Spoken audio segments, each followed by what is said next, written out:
1 जुलै 2024 पासून भारतामध्ये सध्याच्या फौजदारी कायद्यांमध्ये बदल झाले।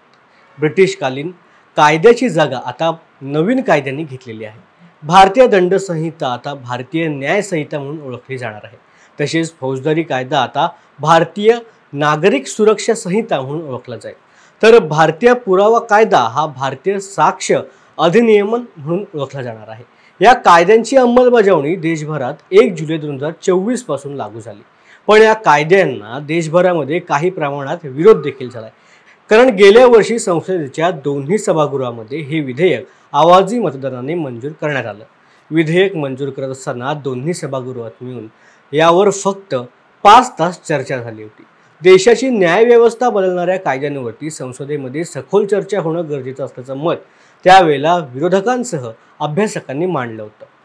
आज आपण या सगळ्याबद्दल बोलणार आहोत। नमस्कार, मी सिद्धेश दिलीप शिगवण आणि तुम्ही पाहताय न्यूज अनकटचा विषय काय हा कार्यक्रम। शहाण्याने कोर्टाची पायरी चढू नये अशी म्हण आपल्या भारतामध्ये खूप प्रचलित आहे। आता या म्हणीच्या निर्मिती करण्यामागे एकच कारण असेल, ते म्हणजे कोर्टात चालणारी वर्षानुवर्षाची सुनावणी। या सगळ्यात पैसा वेळ खूप वाया जातो, त्यामुळे सरकारने हे नवीन कायदे अंमलात आणले आहेत असं म्हटलं जातं। 12 डिसेंबर 2023 रोजी केंद्र सरकारने लोकसभेमध्ये हे 3 सुधारित फौजदारी कायदे सादर केले। या विधेयकांना लोकसभेने 20 डिसेंबर 2023 रोजी आणि राज्यसभेने 21 डिसेंबर 2023 ला मंजुरी दिली होती। हे विधेयक केंद्रीय गृहमंत्री अमित शहा यांनी मांडल्यानंतर राज्यसभेमध्ये आवाजी मतदानाने मंजूर घेण्यात आली होती। त्यानंतर 25 डिसेंबर 2023 रोजी राष्ट्रपतींच्या मंजुरीनंतर विधेयकाचे रूपांतर कायद्यामध्ये झालं, पण त्या अंमलबजावणीची तारीख 1 जुलै 2024 ठेवण्यात आली होती। त्यानुसार अंमलबजावणी देशभरात 1 जुलै पासून करण्यात आली आहे। आज आप सभी को यहाँ देश में जो क्रिमिनल जस्टिस सिस्टम के 3 नए कानून आज से अमल में आ रहे हैं, इसके लिए आप सभी को निमंत्रित किया है। देश की जनता को सबसे पहले मैं बहुत बहुत बधाई देना चाहता हूं कि लगभग आजादी के 77 साल बाद आपराधिक न्याय प्रणाली, हमारी क्रिमिनल जस्टिस सिस्टम पूर्णतया स्वदेशी हो रही है और भारतीय इथोस के आधार पर ये चलेगी। 75 साल के बाद इस कानूनों पर विचार हुआ और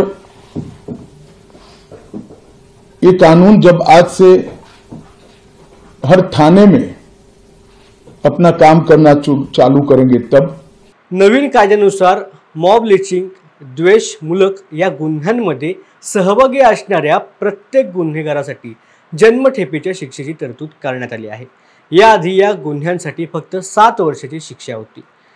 दंड संहितेमध्ये पहिल्यांदाच दहशतवादी कारवायाचा समावेश करण्यात आला आहे।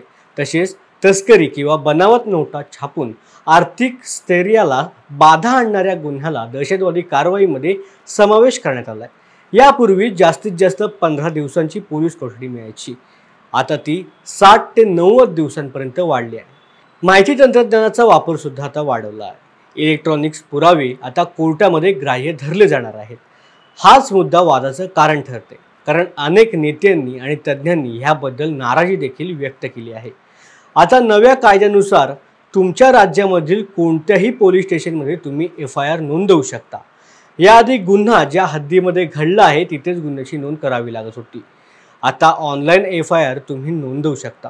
सुनावणी आणि तपासाची कालमर्यादा सुद्धा निश्चित करण्यात आली आहे।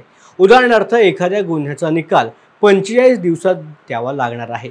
अपवादात्मक परिस्थितीमध्ये वाढवला जाऊ शकतो। तसेच लग्नाचे खोटे आश्वासन देऊन लैंगिक संबंध ठेवणाऱ्यास कठोर शिक्षेची तरतूद ठेवण्यात आली आहे। तसेच बलात्कार आणि लैंगिक अत्याचाराच्या प्रकरणांमध्ये जे कोणी परवानगीशिवाय न्यायालयीन कारवाईची संबंधित माहिती छापतील त्यांना 2 वर्षाचा तुरुंगवास आणि दंडाची शिक्षा देखील देण्यात आली आहे। तसेच दया याचिका सुद्धा नव्या कायद्याअंतर्गत बदलण्यात येते। जन्मठेपेची शिक्षा भोगणाऱ्यांना आपली शिक्षा कमी करणे अथवा माफ करण्याचा अखेरचा मार्ग दया याचिका होती। आतापर्यंत सर्व कायदेशीर मार्ग बंद झाल्यानंतर दया याचिका दाखल करण्यासाठी कालावधी ठरवण्यात आला नव्हता, पण आता भारतीय नागरिक सुरक्षा संहितेच्या 472(1) अंतर्गत सर्व कायदेशीर पर्याय हे संपल्यानंतर आरोपीला 30 दिवसांच्या आतमध्ये राष्ट्रपतींच्या समोर दया याचिका दाखल करावी लागणार आहे। राष्ट्रपतींचा दया याचिकेवर जो निर्णय असेल त्याची माहिती 48 तासांमध्ये केंद्र सरकारला, राज्य सरकारच्या गृह विभाग आणि कारागृहामधील अधीक्षकांना द्यावी लागणार आहे। आता 1 जुलैपूर्वी ज्यांच्यावरती खटले चालू आहेत किंवा गुन्ह्याची नोंद झाली त्यांच्यावरती नवीन कायद्याअंतर्गत कारवाई होणार की जुन्या कायद्याअंतर्गत याबद्दल जाणून घेऊया।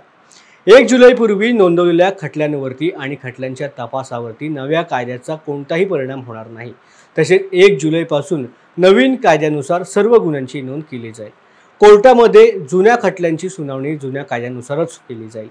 नवीन कायद्याच्या कक्षेमध्ये नवीन प्रकरणांची चौकशी आणि सुनावणी केली जाईल। या कायद्यामध्ये अंमलबजावणी देशभरात 1 जुलैपासूनच लागू झाली। नवी फौजदारी कायद्याअंतर्गत पहिली FIR दिल्लीच्या कमला मार्केट पोलीस स्टेशनमध्ये रस्त्यावरील विक्रेत्याविरुद्ध नोंदवण्यात आली।